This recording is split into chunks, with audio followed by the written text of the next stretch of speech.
what I would say about mindset building practices is not an abstract concept. This is not about, having a positive mindset.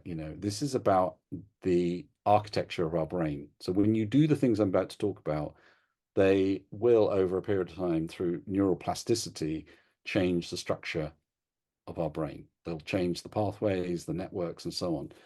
So that's where mindset becomes concrete as a asset that we're building for the future. So we talk about building future mindsets. We're not talking about the future. We're talking about changing your brain so it adapts positively to the challenges that you face in the future. So just as though, if somebody goes and you put stress on your muscles in the gym, you get little micro tears in the muscles, your body replaces those micro tears with some new proteins, your muscles get a little bigger and stronger.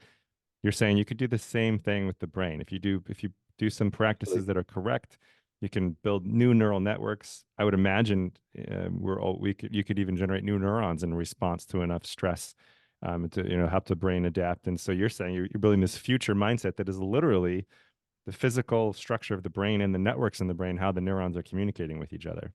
Exactly. And it starts to explain why the practices of mindfulness and body scanning and other disciplines like this actually result in you being able to have better judgment under pressure.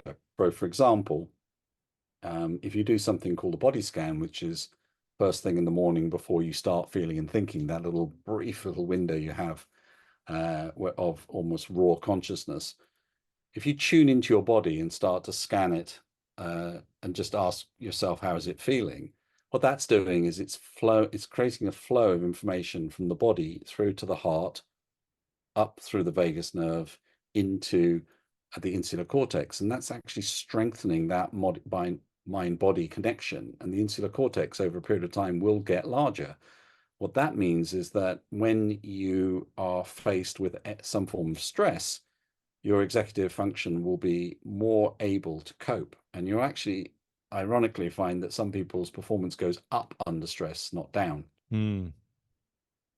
Yeah, it's almost as though they're in a stressful situation, there's still some release of adrenaline or Yeah. norepinephrine, but instead of that being debilitating, it's actually giving energy to a more sound way of approaching a problem. So people might even think faster. Is that kind of what you're seeing? Well, what's actually happening is because we have a predicting, not a reacting brain, if it predicts stress before it actually experiences it, it mobilizes the brain, the insular cortex enables the brain to do exactly what you're talking about, mobilize it, but then get out of its way, calm down. Hmm. So it's mobilized the resources.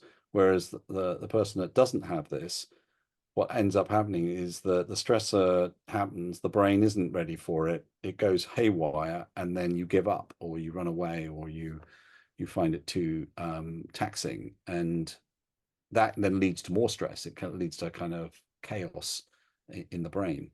So if you think about mindfulness, part of the reframing that's really helpful, I feel, is not to see it as some attempt to generate a blissed out state of euphoria. It's micro suffering. You're Okay. training the brain much in the same way, because everybody who does it and kind of goes, this is really unpleasant or hard, or, it's like my nose is itching, I just want to scratch it, or I just want to think about that meeting, or it's like really unpleasant. Where's the upside? That is what you're doing. It's that micro suffering, that tiny, tiny little bit of confrontation with discomfort that is building, like reps in doing muscles, weight training, resistance training is exactly the same thing. So that when you're confronted with, more major, you've actually built the capacity of the brain to deal with it in a better way.